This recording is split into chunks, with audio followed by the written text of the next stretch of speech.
আমার আল্লাহ বলে এই জমিনটা আমি পুরা তামা বানায় দিব। এই জমিনের মধ্যে যত পানি আছে পানিগুলো আমি আল্লাহ পুরা ছাই বানায় দিব। যেদিন কিচ্ছু বলতে কিচ্ছু থাকবে না, সেদিন থাকবে শুধু আমার আল্লাহ।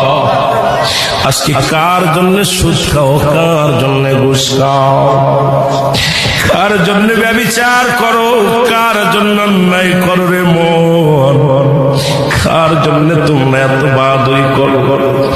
আরে আজকে একটা কথা বলতে গেলে কষ্ট হয়। এই জমিনটা আল্লাহ পুরায়া তামা বানায়া দিবে। এই জমিনের মাটিগুলো পুড়ে হবে তামা। এই জমিনের যত পানি আছে পানিগুলো পুড়ে হবে ছাই।